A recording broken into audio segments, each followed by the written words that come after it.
الله وسلم على نبينا محمد وعلى آله وصحبه أجمعين. المشاهدون والمشاهدات الكرام، السلام عليكم ورحمة الله تعالى وبركاته. نلتقي بكم مجددا من شبكة قناة السلام الفضائية ومع برنامج فاسألوا أهل الذكر. يتجدد اللقاء. في بداية لقائنا هذا يطيب لنا ويسعدنا أن يكون ضيف البرنامج فضيلة الدكتور الشيخ حسن سلمان. أهلا وسهلا بكم. أهلا وسهلا، حياكم الله. نلتقي دوما إن شاء الله تعالى على خير، ومن خلال البرامج التي تقدمها هذه القناة ومن خلال برنامجنا الأسبوعي فاسألوا أهل الذكر. موضوعنا اليوم هو موضوع مهم، عليه ركيزة الإسلام وعليه كذلك بنيانه الذي ينطلق به نحو خيرية المجتمع. إنه موضوع الأمر بالمعروف والنهي عن المنكر. هذا الأمر الذي به خيرية هذه الأمة. كنتم خير أمة أخرجت للناس تأمرون بالمعروف وتنهون عن المنكر. الأمر بالمعروف والنهي عن المنكر من أساسيات الإسلام، وإن تحقق تصير سفينة المجتمع نحو الخير ونحو السلامة، وكذلك به قوام هذا المجتمع الإسلامي. في هذا اللقاء الطيب المبارك يكون بإذن الله تعالى شرحا وافيا وبأهمية هذا الموضوع والنقاش فيه وبيان أحكامه وما يترتب عليه، سواء إن تحقق أو إن حصل فيه تقصير من السلبيات. كل هذه النقاط وغيرها إن شاء الله تعالى نطوف فيها مع ضيفنا الكريم فضيلة الشيخ حسن. لعل من المناسب في البداية أن نتعرف على مفهوم هذا الموضوع وما يعنيه من الدلالات اللغوية والشرعية. تفضلوا فضيلة الدكتور. بسم الله الرحمن الرحيم، الحمد لله رب العالمين، والصلاة والسلام على رسول الله الأمين وعلى آله وصحبه أجمعين. أما بعد، إن هذا الدين جاء بقيم سامية، وأهم قيم هذا الدين هي قيمة الحق والخير والجمال، كما يؤكد ذلك كثير كذلك من الفلاسفة الذين يبحثون عن منظومات القيم الخيرة في هذا الوجود. فقيمة الحق هي من القيم المهمة جدا في عالم التصورات، فالإسلام يسعى إلى تأكيد الحقائق ويجتنب موضوع الأوهام والأساطير والسحر والظنون وغير ذلك مما يؤدي إلى الخروج عن دائرة التصورات السليمة. وهذا منظور العقائد والقضايا الإيمان. فأكثر شيء تركز فيه الشريعة الإسلامية والعقيدة الإسلامية قيام الأمر على الحق، وربما أكثر قيمة ولا نكاد نجد هنالك قيمة أرفع منها هي قيمة الحق. والحق اسم من أسماء الله تبارك وتعالى، ذلك بأن الله هو الحق، والحق هو شريعة الله تبارك وتعالى. فالله سبحانه وتعالى كما يقول: وبالحق أنزلناه وبالحق نزل. والحق هو ما يدعو إليه النبي صلى الله عليه وسلم، هو الذي أرسل رسوله بالهدى ودين الحق. فدين الحق هو الذي بعث به الله تبارك وتعالى رسوله صلى الله عليه وسلم.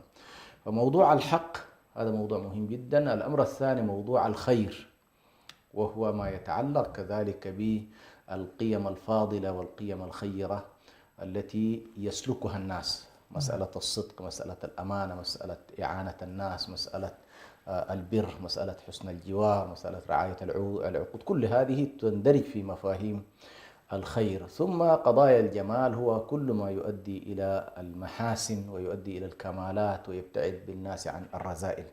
فإذا كانت هذه هي القيم الكبرى التي جاءت بها الشريعة الإسلامية وجاء الإسلام ليؤكدها، فإن الشريعة تطالبك مباشرة بأن تكون آمرا بالمعروف وناهيا عن المنكر. يعني قصدت هذه التقدمة حتى نأتي لقضية الأمر بالمعروف. ما هو هذا المعروف الذي نأمر به، وما هو المنكر الذي ننهى عنه؟ فأنت هنا في هذه الحلقة مطالب بأن تأمر بالمعروف وتنهى عن المنكر. في لغة العرب هنالك العرف هو ما تعارف عليه الناس، ما تعارف عليه الناس، والمنكر ما استنكره العقلاء وما استنكره الفضلاء في المجتمعات، وبالتالي المجتمع يستنكر ظواهر معينة ويكون متعارفا على قيم معينة. فكلما كانت الأعراف نابعة من العقول السليمة ومن الفطر السليمة السوية كانت أقرب إلى الشريعة، كانت أقرب إلى الشريعة. ولكن في مفهوم الشرع بالنسبة لنا موضوع المعروف هو كل ما أمر الله تبارك وتعالى به في كتابه العزيز ودعا إليه وحث الناس عليه ووعدهم بالثواب على فعله، هذا يسمى معروف. نعم.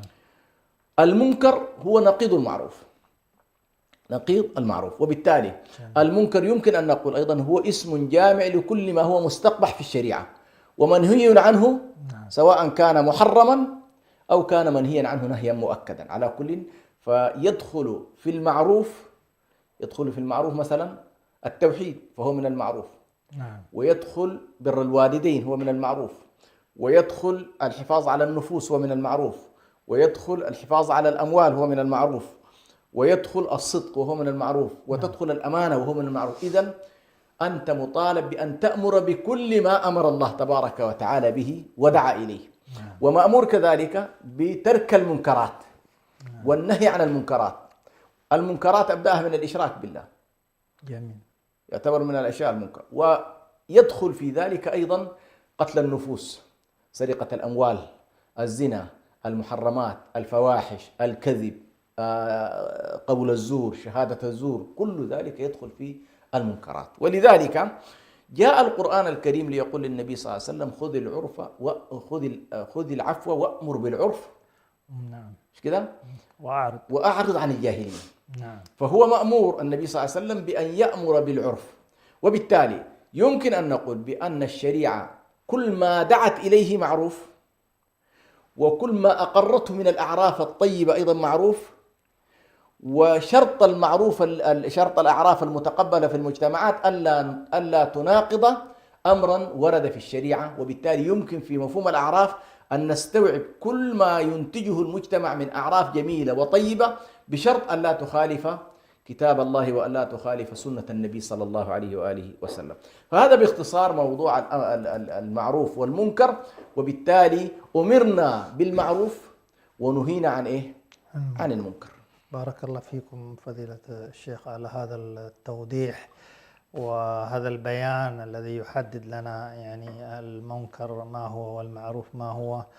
والحديث حول هذا يعني ندخل إلى يعني عناية حقيقة الوحي قرآنا والسنة بأمر المعروف والنهي عن المنكر، وحقيقة نصوص يعني غزيرة وكبيرة في مختلف أبواب الدين يعني. ولهذا ربما كما يعني تعلمون حتى من يعني شدة العناية بهذا الأمر بعض العلماء قال كأنه الركن السادس في الإسلام. لعلنا يعني أن نستوحي بعض الآيات والنصوص كذلك من السنة التي هي زاخرة حتى يكون المؤمن على يعني قطوف وعلى وضوح في دلالات يعني النصوص في هذا الموضوع الهام. بارك الله فيكم. الله يجزيك خير. موضوع الأمر بالمعروف والنهي عن المنكر هو من الموضوعات التي جاءت في المرحلة المكية. نعم. ويقول الإمام الشاطبي عليه رحمة الله كل الأصول سواء كانت أصول العقائد أو أصول الأخلاق أو أصول الأحكام الشرعية أو أصول المنهاج كلها جاءت في المرحلة المكية. ويقول كل الفروع جاءت في المرحلة المدنية. يعني الفروع جاءت في المراحل المدنية والأصول جاءت في المرحلة المكية. هذا على كل كلام العلامة الشاطبي. وبالتالي يعتبر موضوع الجهاد الذي هو ذروة سنام هذا الدين، وبعضهم يعتبره الركن السادس باعتبار أنه فرع عن الأمر بالمعروف والنهي عن المنكر. فالأمر بالمعروف أصل من أصول الشريعة، من أصول الشريعة أكدت عليه الأحكام الشرعية في المرحلة المكية. وبالتالي هو من يعني سورة لقمان مثلا وردت فيها مسألة الأمر بالمعروف، وكثير من السور أيضا وردت فيها موضوع الأمر بالمعروف والنهي عن المنكر، وهي من آيات المراحل المكية. وبالتالي هو ليس أمرا فرعيا عاديا. تفرع عن الأمر بالمعروف والنهي عن المنكر قضية الجهاد في سبيل الله، باعتبار أن الأمر بالمعروف يفترض أنك تأمر باللسان وتنكر بالقلب، ولكن يفترض أن ترتقي إلى مسألة إنكار المنكر باليد إذا كنت قادرا مستطيعا على ذلك. وبالتالي نلاحظ بأن الشريعة اهتمت اهتماما بالغا بموضوع الأمر بالمعروف والنهي عن المنكر حتى تخلق إنسانا فاعلا. يعني الإسلام يفترق، حتى تكون الصورة واضحة، يفترق فلسفيا إن صح التعبير عن المنظومات الحداثية المعاصرة في أن الإسلام لا يقول لك إذا رأيت منكرا لا تنكره، كما هي الحالة الآن في الأسف الشديد في الحداثة المعاصرة، أنت وشأنك، لا علاقة لك بما يجري أمامك. لدرجة أنهم الآن في الغرب مثلا تحول الإنسان إلى أنه يمكن أن يرى جريمة ترتكب أمامه وليس أمامه إلا أن يرفع التلفون على الشرطة فقط إن كان إيجابيا. وهذا الإسلام لا يقر ذلك. الإسلام يصنع مجتمع كله فاعل، كله فاعل، الصغير فاعل، الكبير فاعل، المرأة فاعل، الرجل فاعل، الرجل الدولة فاعل، من هو خارج الدولة فاعل. فلا ترتبط مسألة الأمر بالمعروف والنهي عن المنكر وظيفيا، بمعنى أنه والله في مجموعة وظيفتها هذا الموضوع، كما هو الآن الحداثة عموما في الغرب أنتجت إنسان سلبي، فلا تستطيع حتى أن تدفع عن نفسك المنكر أحيانا، ولا تستطيع أن تدفع المنكر عن شخص أمامك مظلوم ومضطهد. لماذا؟ ما شأنك. لاحظت؟ هذه يعني قصة لا شأنك هذه في الإسلام ليست لها مكان، خصوصا في مسألة المنكرات. صحيح هنالك مقولة من حسن إسلام المرء تركه ما لا يعني، القضايا التي لا تعنيك ولا خصوصيات الآخرين لا تدخل فيها، لكن هذه القاعدة لا تنطبق في المنكر الذي تراه أمامك، يجب أن تنكره، وفي المعروف الذي يفترض أن تدعو إليه. وهذا كما ذكرنا موجود مبثوث في كتاب الله وفي سنة النبي صلى الله عليه وسلم. يقول الله تبارك وتعالى: والمؤمنون والمؤمنات بعضهم أولياء بعض يأمرون بالمعروف وينهون عن المنكر. فجعل الله تبارك وتعالى أهل الإيمان من صفتهم وخصائصهم أنهم آمرون بالمعروف ناهون عن المنكر. لاحظون سبحان الله، يجعلك إنسان إيجابي لست سلبيا، أنك والله آمنت بالحق، آمنت بالخير، آمنت بالجمال اللي هو قضايا الضرورات والحاجيات والتحسينيات كما يسميها أهل الإسلام. آمنت بالإسلام وآمنت بالإيمان وآمنت بالإحسان، ادعو إليهما. والعصر إن الإنسان لفي خسر إلا الذين آمنوا وعملوا الصالحات ما اكتفوا، قال وتواصوا شنو؟ بالحق وتواصوا بالصبر. فينقلك مباشرة من عالم الإيمان على المستوى الذاتي والشخصي وعالم الدعوة للإسلام تجاه الآخرين، لأن تجاه نفسك عملوا الصالحات، إلى أن تكون إيجابيا وتدعو الآخرين. والمؤمنون والمؤمنات بعضهم أولياء بعض. أيضا الله تبارك وتعالى في آيتين متتابعات تقريبا أو بينهم فواصل بسيطة في سورة آل عمران. الأولى يقول: ولتكن منكم أمة يدعون إلى الخير ويأمرون بالمعروف وينهون عن المنكر وأولئك هم المفلحون. فربط الله تبارك وتعالى الفلاح بأن يكون الإنسان أو تكون في المجتمع فئة وطائفة ومجموعة من الناس تأمر بالمعروف وتنهى عن المنكر وتدعو إلى الله سبحانه وتعالى في هذا الجانب. أيضا يقول: كنتم خير أمة أخرجت للناس. هناك يقول: ولتكن منكم أمة، يأمر أن تكون هنالك فئة وطائفة تأمر بالمعروف والنهي، وهذا ينقلنا إلى قضية الحكم، ما هو حكم الأمر بالمعروف والنهي عن المنكر. لكن في الثاني يقول: كنتم خير أمة أخرجت للناس تأمرون بالمعروف وتنهون عن المنكر وتؤمنون بالله. أي هنا وصف الخيرية لهذه الأمة مرتبط بأمرها بالمعروف ونهي عن المنكر. أي لا يصلح للأمة ألا تكون آمرة بالمعروف ونهي، بل هذه صفتها وهذه خيريتها. فهذه كلها تدل على أن هذا الأمر ليس أمرا عاديا. ولقمان عليه السلام وهو يعظ ابنه من ضمن ما قال: يا بني أقم الصلاة وأمر بالمعروف وانهى عن المنكر إن ذلك فلاحظ كيف أنه بعد الصلاة مباشرة نقله إلى إيه؟ إلى الأمر بالمعروف والنهي عن المنكر. هذه الصلاة التي هي صلة بالله ربطتك بحقائق الوجود الكبرى من عقائد وتصورات وحقائق الكون، ربطتك بحيث أن تكون آمرا بالمعروف وناهيا عن المنكر الذي على كل نصت عليه الشريعة كمنكر. أيضا في أحاديث النبي صلى الله عليه وسلم نلاحظ أيضا هذا الموضوع، كما جاء ذلك في قول النبي صلى الله عليه وسلم: والذي نفسي بيده لتأمرن بالمعروف ولتنهون عن المنكر أو ليبعثن الله عليكم عقابا ثم تدعونه فلا يستجاب لكم. طبعا هذه خطيرة جدا، في أن المجتمع إذا لم يأمر بالمعروف ولم ينهى عن المنكر ينزل الله تبارك وتعالى عليه العقاب. كذلك إن الناس إذا رأوا الظالم ولم يأخذوا على يديه أوشك أن يعمهم الله بعقابه. هذه أيضا من الأحاديث. وكذلك النبي صلى الله عليه وسلم يقول قيل أي الجهاد أفضل يا رسول الله؟ قال كلمة حق عند سلطان جائر. إذا من كل هذه النصوص القرآنية والنبوية يتضح لنا بأن الأمر بالمعروف والنهي عن المنكر جزء من الدين الذي بعث به النبي صلى الله عليه وسلم، وهو ليس أمرا عاديا ولكنه أمر من أصول التشريع التي بعث بها النبي صلى الله عليه وسلم، وأنه من أفضل الأعمال وأحسنها وأرفعها، فهو يحتل ذروة سنام هذا الدين لأن الجهاد فرع عنه. الأمر الثالث أن الدين لا يتحقق في واقع الحياة إلا بالأمر بالمعروف والنهي عن المنكر. تصور لو أن الصحابة رضوان الله عليهم ما أمروا بالمعروف ولا نهوا عن المنكر ولا جاهدوا في سبيل الله، لما وصل اليوم الدين إلى ما وصل إليه. ولو لم يكن هنالك الآمرون بالمعروف والناهون عن المنكر من ورثة الأنبياء الذين قال عنهم النبي صلى الله عليه وسلم يحمل هذا العلم من كل خلف عدوله ينفون عنه تحريف الغالين وانتحال المبطلين وتأويل الجاهلين، لما وصل إلينا هذا الدين إلى يومنا هذا. وبالتالي هو أيضا يتحقق به الدين في واقع الحياة. الأمر الرابع، هذا الأمر بالمعروف والنهي عن المنكر يحقق الخيرية لهذه الأمة. فخيرية الأمة مرتبطة بأمرها بالمعروف ونهيها عن المنكر وجهادها في سبيل الله سبحانه وتعالى. سبحانه وتعالى. جزاكم الله خير على هذا الاستدلال، وأن يكون الأمر حقيقة من خلال النصوص الكثيرة تبين لنا قيمة ومكانة الأمر بالمعروف والنهي عن المنكر، ويعني ما يتعلق بحكمه أيضا.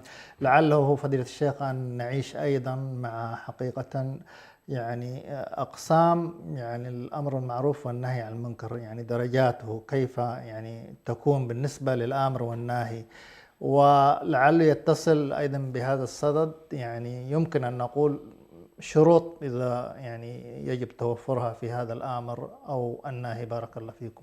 نعم. أولا من خلال النصوص التي سبق ذكرها يتبين لنا بأن الأمر بالمعروف والنهي عن المنكر من الواجبات، نعم. من الفرائض، ولكن حتى تكون الصورة أكثر دقة هي من الفرائض والواجبات الكفائية. فالشريعة مقسمة في الواجبات، هنالك واجبات عينية وهنالك واجبات كفائية. فهنالك من الواجبات في قضية الأمر بالمعروف والنهي عن المنكر ما هو واجبات عينية، نعم، تقع عليك بشكل مباشر، أمرا بالمعروف نهي عن المنكر. لكن في الجملة الحكم الكلي للأمر بالمعروف والنهي عن المنكر في صيغته الكلية هو من فروض الكفايات، بمعنى أنه إذا قامت فئة من الناس بالأمر بالمعروف والنهي عن المنكر في قضية معينة رفعت الإثم عن الباقي. إذا كان هنالك منكر واقع ولم يجد من يرفعه أثم الجميع. نعم. هذه الصورة. يعني مثلا لو افترضنا أن هنالك في المجتمع ظهرت منكرات، ظهر باطل، ظهر فسق، ظهر مجون، ظهر تفسق، ظهر خروج عن المألوف الشرعي، فإما أن تجد فئة من الناس تأمر وتنهى، وإما أن الإثم يعم يعم الجميع. يعني سكوت الجميع عن الأمر بالمعروف والنهي عن المنكر كارثة يمكن أن تنزل بسببها العقوبات والعياذ بالله. فهذه لا بد أن يلتفت إليها الناس. ولذلك شيخ الإسلام ابن تيمية لما كان يتكلم عن هذه المسألة على وجه التحديد يعني يوليها عناية كبيرة جدا، ويرى بأن المجتمعات معرضة للعقوبات الإلهية في حالة صمتها عن المنكرات. وأعظم الصمت الذي للأسف الشديد تقع فيه المجتمعات أن ترى المظالم تنتشر في الناس. يرى المظالم سواء كانت تنتشر على مستوى المجتمع أو تنتشر على مستوى الحكام، وليس هنالك فئة تأمر بالمعروف أو تنهى عن المنكر. هذه معرضة المجتمعات للتفكك، معرضة للاحتراب الداخلي، معرضة للعقوبات الإلهية على كل.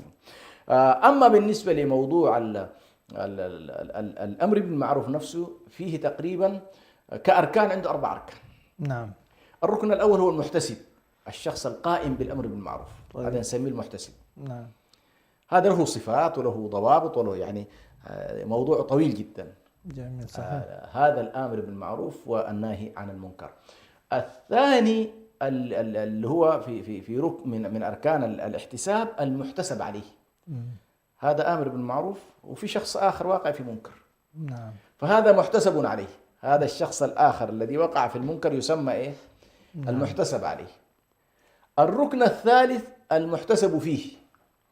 المحتسب فيه معنى ما هو المنكر الذي نريد إنكاره. نعم.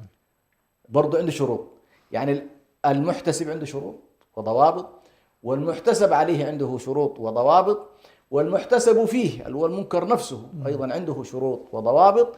ثم أخيرا الركن الرابع هو الاحتساب اللي هو عملية الإنكار. نعم.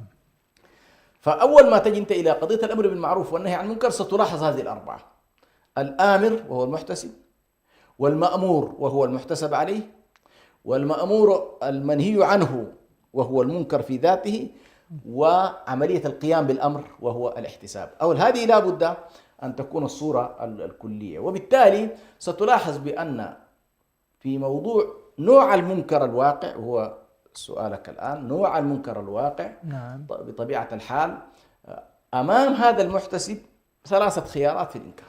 جميل. إما أن يكون قادرا أن يزيله وينكره بيده وعنده السلطة الكاملة في ذلك، نعم. فيقوم بالإنكار بإيه؟ باليد. باليد. وإما أن يكون عاجزا أو أنه ليس من صلاحيته، أو ربما الإنكار باليد يتسبب في مشكلات وفي فساد أعظم، فيلجأ بأن ينكر إيه؟ باللسان. بلسانه. جميل. كأن يكون مثلا خارج ولايته. لاحظت؟ مثل مثلا أنت بلسانك تستطيع أن ترى امرأة سافرة عارية تأمرها وتنهاها، لكن لا تستطيع أن تمد عليها يدك لأنك لست وليها. لاحظت؟ بينما مثلا الأب والزوج قد يلزم المرأة إلزاما بيده. لاحظت؟ الوضع هنا وضع له علاقة بالولايات عموما، سواء كان ولايات صغرى أو ولايات إيه؟ كبرى. أنت في أبناء الآخرين تستطيع أن تأمر وتنهى، لكن قد لا يكون لك سلطان على أبناء الناس أن تضربهم. الوالد قد يضرب ابنه في مساحات معينة كالصلاة وغيرها مثلا، لكن أنت ليس لك ذلك. فهنا تأتي قضية إنه والله الأمر بالمعروف على مستوى اليد، الأمر بالمعروف على مستوى اللسان، هذا متاح لكل الناس أن تأمر بلسانك وتنهى وتحض الناس وتعظهم وتذكرهم بالله تبارك وتعالى. الثالث هو أنك أن تكون عاجزا عن اليد وعاجزا عن اللسان، وتلجأ هنا إلى إيه؟ إلى موضوع الإنكار القلبي. الإنكار القلبي هو أنك تشهد الله تبارك وتعالى أنك لست ممن يحبون المنكر الذي أمامك. نعم. ده أدنى مستوى، يعني المؤمن كاره للمنكرات. نعم. يعني الحد الأدنى أن تكون كاره للمنكر، حتى لو عاجز باللسان عاجز باليد، لكن أن تكون كارها بقلبك هذا الأمر. هذه الكراهية إما أنك أحيانا تتطلب أن تفارق المكان الذي فيه المنكر. نعم. يعني لا يمكن أن تقول والله أنا منكر بقلبي وأنت تخالط أهل المنكرات، إلا أن تكون لك ظروف أخرى. على كل هذه قضية ثانية. بعض الناس يكون في مجتمعات معينة إذا ذهب أو إذا خرج قد تكون عليه إشكالات وهو ظرفه لا يسمح له، فيكون منكر بقلبه وليس مستريحا له. هذا لكن الأفضل أن تغادر المكان الذي فيه إيه؟ فيه المنكر. هذا كله من قول النبي صلى الله عليه وآله وسلم: من رأى منكم منكرا فليغيره بيده، فإن لم يستطع فبلسانه، فإن لم يستطع فبقلبه، وذلك أضعف الإيمان. وذلك أضعف الإيمان. فالإنسان هذه هي المراتب التي على كل يمكن من خلالها إن شاء الله أن يأمر الإنسان بالمعروف وينهى عن المنكر. بارك الله فيكم على هذا التوضيح وهذا التقسيم فضيلة الشيخ. ولعل ونحن حقيقة يعني نتحدث عن الآداب وهذا التقسيم لعل من الأجدى أن يعني أيضا نتبصر يعني بالآداب المطلوبة، خاصة يعني يدور حديث عن يعني الآداب وما يتحلى به الآمر، لأنه هو حقيقة يباشر أمر قد يكون عند الناس قبوله يعني من الصعب، أو ربما هناك يعني جهات قد لا. فهذا الآمر بماذا يجب أن يتحلى فضيلة الشيخ حتى تكون يعني رسالته مسموعة، والواجب الذي الشرع الذي عليه بلغ يعني مكانه وأدى مهمته المطلوبة. بارك الله فيكم. طيب، موضوع الآداب هي أيضا من المسائل المهمة، لها علاقة عموما بقضية الشروط والضوابط وغير ذلك. هذه الآداب لها علاقة على كل بكل الحالة، يعني بالمحتسب والمحتسب عليه، وأحيانا لها علاقة كذلك بالاحتساب نفسه. أول قضية في موضوع الأمر بالمعروف والنهي عن المنكر هو العلم، وهو أن تكون عالما بما تدعو إليه وعالما بما تنهى عنه، يعني ما تأمر به أو ما تنهى عنه. وقضية العلم هنا حتى تكون أيضا واضحة للناس، هنالك أشياء معلومة من الدين بالضرورة، يعني إذا رآها الشخص المسلم أمامه لا يستطيع السكوت عنها، لأنها ليست مسائل اجتهادية ولا مسائل يعلمها الفقهاء دون عامة الناس. فالكل اليوم يعرف بأن قتل النفوس حرام، ويعلمون أن الزنا حرام، ويعلمون أن شرب الخمر حرام، ويعلمون أن الربا حرام، اللي هي القضايا التي تصنف بأن والله كل مسلم شهد أن لا إله إلا الله وأن محمد رسول الله، وتسمى عموما في الشريعة مما هو معلوم من الدين بالضرورة. هذه إذا وقعت أمام الشخص المسلم كمنكر ينكره، ويجوز له كذلك أن يدعو إلى الإسلام بما عرفه مما هو معلوم من الدين بالضرورة. يعني أنت الآن قد لا تدخل في تفاصيل الفقهاء والعلماء في قضايا معينة، البيوع والأمور هذه، لكن تستطيع بشكل عام أن تعرف ما هو التوحيد فتدعو إليه، أن تدعو ما هي الشعائر الدينية فتدعو إليه، تدعو إلى إقامة الصلاة، تدعو إلى إقامة الزكاة، تدعو إلى الصيام، تدعو إلى الحج، تدعو هذه القضايا التي هي معلومة. فأول قضية موضوع العلم. لماذا؟ لأن هذا شرط في كل فاعلم أنه لا إله إلا الله واستغفر لذنبك. فالدعوة لا تكون إلا بعلم. عشان كده الإمام البخاري الباب الذي يعني من الأبواب العظيمة عنده الباب الذي يقول فيه باب العلم قبل القول والعمل. فأنت لا بد أن تعلم ما الذي تدعو إليه. النوع الثاني من العلم يتطلب فيه فقها وليس علما عاديا، وهو القضايا التي تحتاج إلى دراسة وإلى علم تفصيل، هنا لا يدخل فيها العوام. ذكرنا أن العوام لا يعذرون فيما هو معلوم من الدين بالضرورة، تدعو إلى الخير، تنهى عن المنكرات فيما هو معلوم، لكن هنالك مساحات إذا دخلت فيها ستطالب بتفصيل، ستطالب ببيان. أنت تقول هذا منكر وتقول هذا معروف، وتريد أن تلزم به الناس وتريد أن تدعو إليه الناس، فلا بد أن تكون إما أنك الجزئية المحددة التي أنت تريد أن تتكلم في عالم بها، أو تتركها لأهل العلم فيها. ما أن تكون عالم فيها أو تتركها لأهل العلم فيها، وبالتالي فيما تجهل فأنت معذور. في شخص مثلا يرى قضية معينة يعرف أنها منكر ولكن لا يعلم بتفاصيله، فهذا قد لا يكون مكلف بأن يأمر فيها وينهى، بل يتركها لمن هو أعلم على جزئية العلم على كل لها تفاصيل. فلا بد من الحد الأدنى لما ندعو إليه وما نأمر به. الأمر الثاني أيضا أن يكون ما تأمر به أن تأمر برفق وحلم وأنات، وتكون حريص على هداية الطرف الآخر، فلا يكون هنالك اقتحام على الناس بشكل سيء أو استخدام ألفاظ سيئة أو ألفاظ جارحة بحيث ينفر الطرف الآخر. فلا بد وأنت تدعو أن تكون داعيا إلى الله بحكمة، ادعو إلى سبيل ربك بالحكمة والموعظة الحسنة وجادلهم بالتي هي أحسن. فيراعى كذلك في موضوع الأمر بالمعروف والنهي عن المنكر قضية الرفق وقضية الحلم وقضية الأناة وقضية ملاطفة الناس قدر الإمكان في إيصال، مع أن القاعدة تقول على الآمر أن يأمر بأفضل طريقة، وعلى المأمور أن يتقبل بأي طريقة. يعني أنت كمأمور ما دام أدركت بأن هذا الذي يأمرك به الطرف الآخر هو مما شرعه الله، ما تنظر إلى طريقة هذا الشخص، يعني لا تجعل من أسلوبه رافضا للحق، لكن هو مأمور على كل. هذا الآمر اللي هو المحتسب مأمور بأن يؤدي واجبه بأفضل طريقة. المسألة الثالثة هي مسألة الأولويات في الأمر بالمعروف والنهي عن المنكر. كثير من الناس تجده خط عشواء في ذلك. مثلا النبي صلى الله عليه وسلم بعث معاذ بن جبل إلى أهل اليمن فقال إنك تأتي قوما أهل كتاب، وهذا يدخلنا إلى دائرة معرفة الواقع. الذي يأمر بالمعروف لا بد أن يعرف الواقع وسأتي إليه، لكن هنا قال فليكن أول ما تدعوهم إليه أن يوحدوا الله أو يعبدوا الله. فالذي يأمر بالمعروف وينهى عن المنكر لا بد أن في أمره، يعني شايف ناس أمامه هنالك منكرات كثيرة هنالك، فلا بد أن يبدأ بالجزئية التي إن بدأ بها عالجت له كل المشكلات الأخرى. قد تكون مشكلة الإنسان ابتداء في أنه ليس مسلم، يقع في المنكرات لأنه ليس مسلم، أو قد يكون مسلم ولكن لم يكن عالما بأحكام دينه.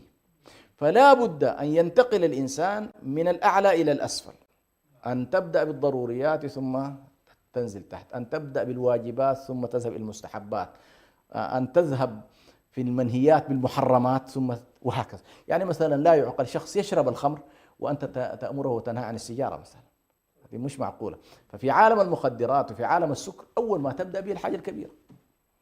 كذلك فيما يتعلق بحقوق الله تعالى بعد التوحيد أول ما تأمر به في حقوق الله الصلاة كذا.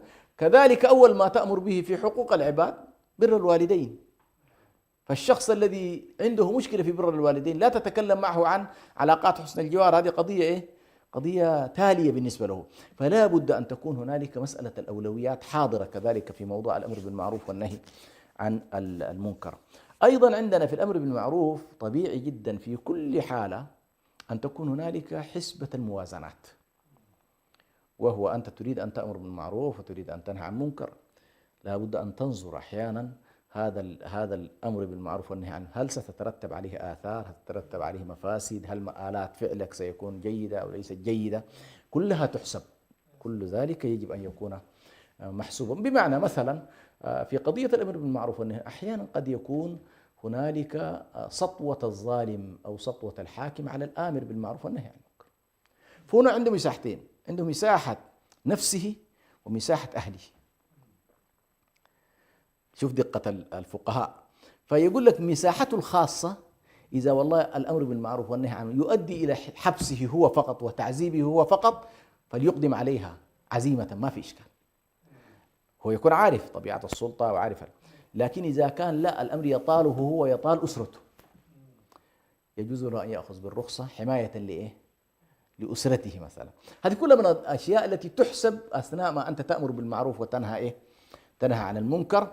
فمتى تأخذ بالعزيمة، متى تراعي الرخصة، متى تكون الصورة بتاعت إنه والله أنا أتقدم لأنه ما في غيري، ومتى لا يمكن أن يقوم بها غيرك ممن لا يتأذى لوجود مثلا حظوة أو وجود مكانة عند عالم معين. فكل هذه الحسابات لا بد أن يقوم بها الإنسان، وأهم شيء في أنه يراعي ألا يأتي أثناء إنكاره بمنكر أكبر منه. هذه مسألة لا بد في موضوع. ولذلك شيخ الإسلام ابن تيمية عليه رحمة الله لما كان التتار يدخلون الشام وكذا فكانوا يشربون الخمر، فبعض الناس بعض التلاميذ أرادوا أن ينهونهم عن ما هم فيه، فقال دعوهم يسكرون لأنهم إن أفاقوا تفرقوا لقتال المسلمين. فهو الآن يرى أن والله سكرهم يشغلهم عما هو أكثر ضررا وأكثر فسادا. فأنت أيضا هذه من الحسابات على كل التي لا بد أن أيضا من الضوابط والآداب أنه لا إنكار في مسائل الاجتهاد. طبعا بعض الناس يرفع المقولة لأن يقول لك والله لا إنكار في مسائل الخلاف، وهذه ليست صحيحة على إطلاقها، لأن اليوم كثير من مسائل الخلاف وصلت إلى مرحلة أنه قضايا عقائدية فيها باقي خلاف.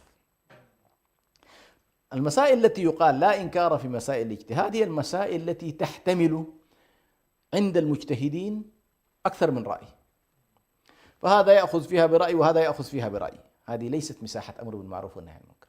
يعني اجعل مساحات الأمر بالمعروف والنهي عن المنكر أولا المساحات المتفق عليها، بمعنى الشخص الذي تأمره وتنهاه ليس مختلف معك بأن ما هو فيه منكر أو ما هو فيه مقر بأنه مقصر في معروف من الشرع مثلا، هنا عادي جدا أن تأمر لكن المساحات الاجتهادية لا بد أن تراعي. وبالتالي هنا حتى أقول في مسائل الاجتهاد اللي هي فيها أمر أو أكثر من رأي لا نمنع الناس من الدعوة إلى ما يقتنع به الإنسان دون إلزام الآخر برأيه.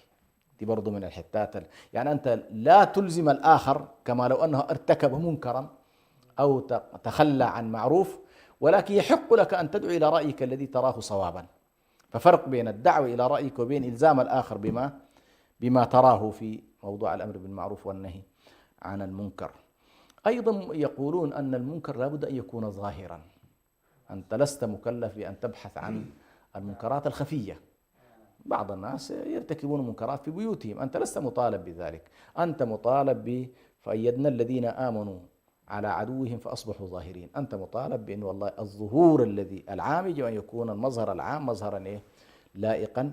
أما ما يفعله الناس خفية فهذا بينه وبين الله سبحانه وتعالى. أيضا من الأشياء أن يكون المنكر واقعا وليس ماضيا، يعني لا تحاول أن تثير قضية أصلا انتهى زمانها، لكن يمكن أن تأمر بمعروف وتنهى عن منكر متوقع. يعني يمكن إذا شعرت بأن هنالك منكر يدبر له يمكن للإنسان منعه قبل وقوعه وقبل حدوثه. أيضا من الأشياء المطلوبة معرفة الأحوال. الإنسان الذي يأمر بالمعروف وينهى عن المنكر لا بد أن يراعي مقامات يعني الناس وما يحيط به. هو مطلوب منه أن يراعي ابتداء لما ارتكب هذا الشخص هذا الفعل. فمثلا أحيانا قد يكون الشخص مكره في أكل الميتة، أنت تراه يأكل ميتة، نعم، ولكنك لست عارف بأحواله ما الذي اضطره له. فلا بد أن تكون عندك الحكمة التي تستصحب بها لماذا وقع هذا الشخص فيما وقع فيه. فأثناء أمرك بالمعروف ونهيك عن المنكر لا بد أن تستصحب أحوال الناس. أيضا يراعى فيها عموما قضية الأحوال كما تفضلت أيضا في طريقة الأمر بالمعروف والنهي عن المنكر. جميل. فأنت عندما تأمر أهل الوجاهات بشكل عام سواء كان عالما أو وجيها في قومه أو كذا يختلف عن عوام الناس الذين أنت أيضا يمكن أن تتعامل معهم بطريقة مختلفة. جميل. كل ذلك على كل يأتي معنا إن شاء الله في موضوع الضوابط، أو هو معنا في موضوع الضوابط.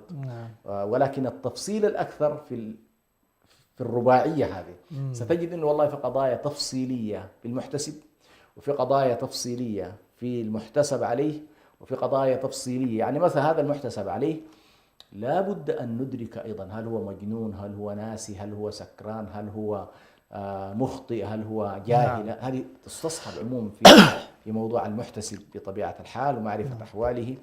وكذلك في ما يتعلق بالاحتساب في النهاية، وأنت تريد أن تقوم العملية كلها لا بد أن تراعي إنه المنكر وأحواله. جميل.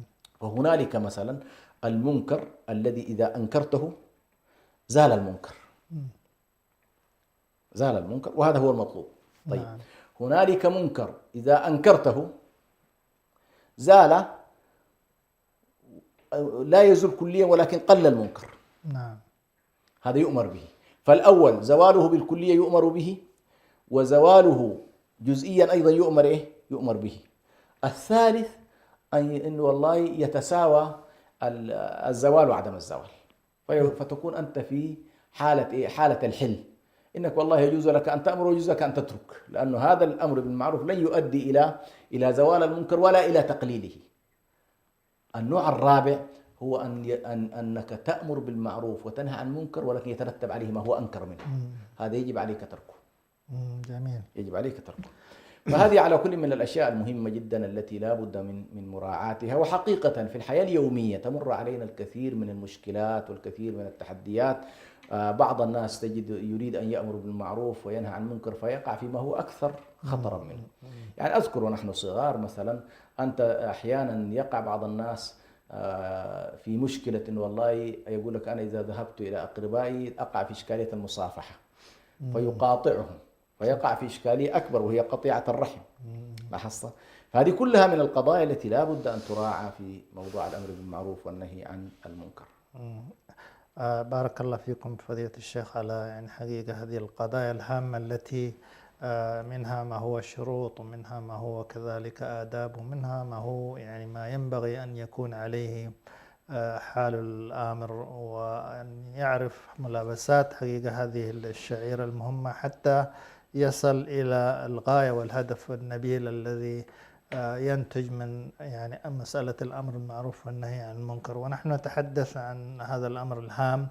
لا شك أنه حقيقة يعني المجتمع يعني يشعر بقيم يعني هامة وهو يقوم بهذه المهمة. يعني فلعلنا نقف يعني مسألة أنه الفرد فضيلة الشيخ أنه يقول أنا يعني علي بخاصة نفسي، فيعني أثر هذا الفهم وكيف أنه يعني حقيقة أنه المجتمع سلامته بحفاظه على يعني هذه القيمة حتى حقيقة يسلم من الشرور، لأن التبعات يعني إن أنت سكت والآخر سكت فالأمر خطورته على الجميع. هذه قضية حقيقة في المجتمع لها يعني دورها، مسألة الأمر والنهي عن المنكر، لعل من الماحة فيها. بارك الله فيكم. نعم، أنا أكدت على مسألة فاعلية الفرد وفاعلية المجتمع في آن واحد، وهو أن الفرد في داخل المجتمع الإسلامي ليس فردا انسحابيا وليس فردا سلبيا، ولكنه فرد إيجابي، فرد مقتحم، فرد يتقدم للخير، يدعو إلى الخير، يأمل بالخير. وبالتالي أول الفرد الذي نصنعه في داخل المجتمع المسلم هو من مجموعه تتكون حالة الأمر بالمعروف والنهي عن المنكر، بحيث والله يكون المجتمع نفسه يشجع كذلك ظواهر الأمر بالمعروف والنهي عن المنكر، ولا يحجمها ولا يقلصها ولا يعاديها. لأن بعض الناس سبحان الله ولدت فينا الآن الثقافة المعاصرة ما يمكن أن أسميه بثقافة إنه والله ما لك وله، يعني أنت لماذا تتدخل في شؤون الآخرين؟ هذه كلها بالنسبة لنا ليست ثقافتنا الإسلامية. ثقافتنا الإسلامية قائمة على أن الشخص يأمر بالمعروف، ينهى عن المنكر، يدعو إلى الخير، الإيجابية تكون حاضرة.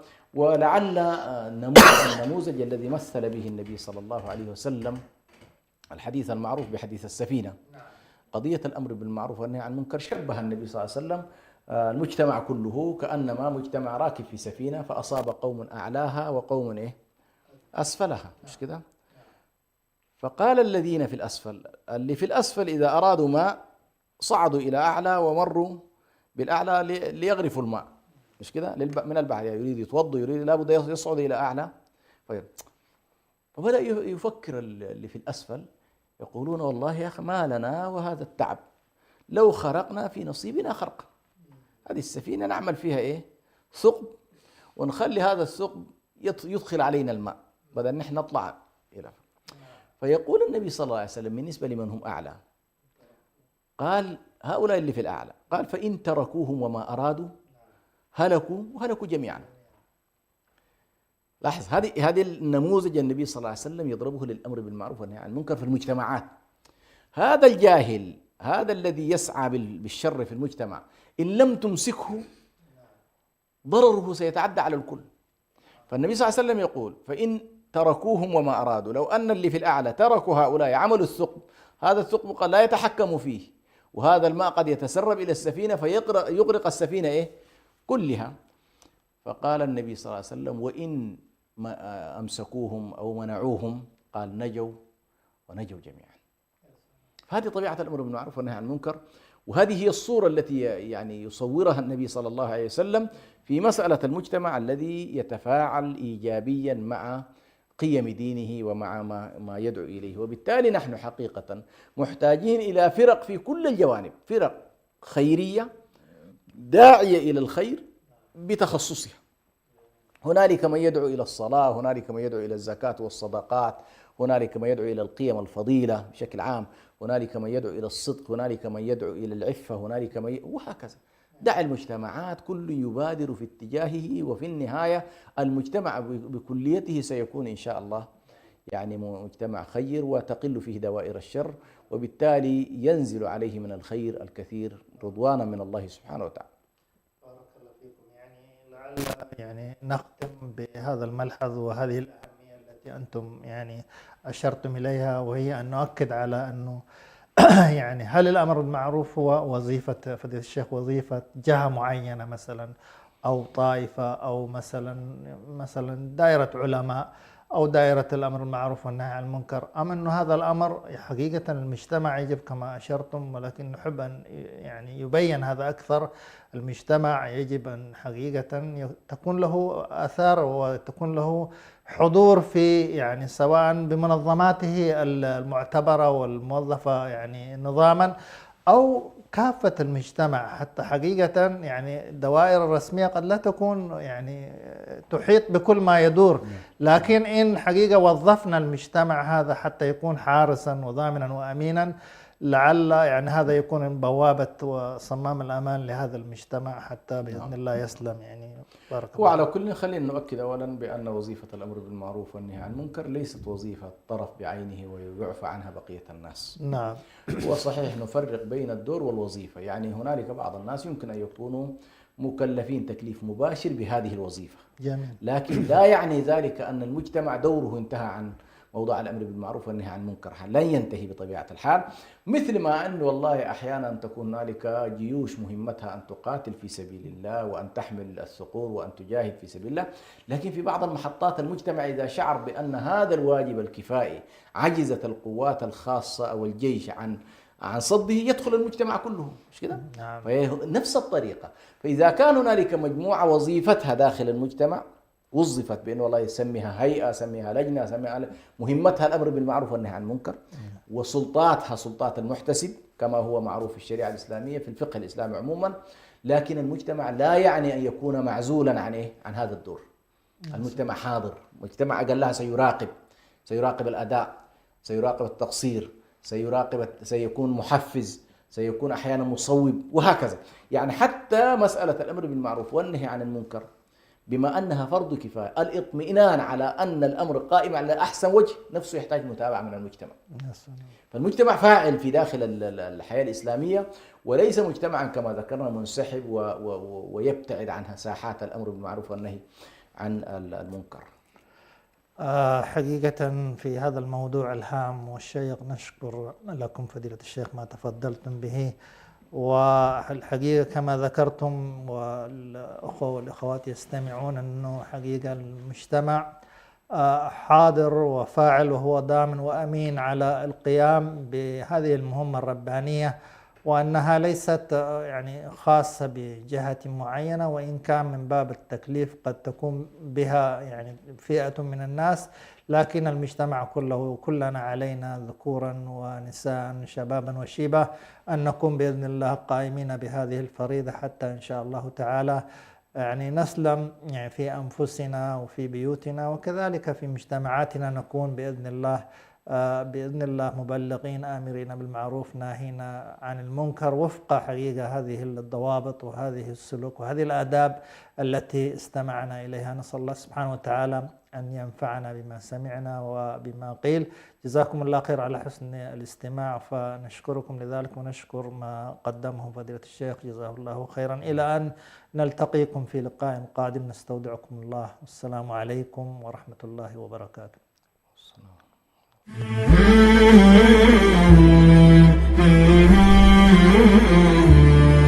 Mm-hmm.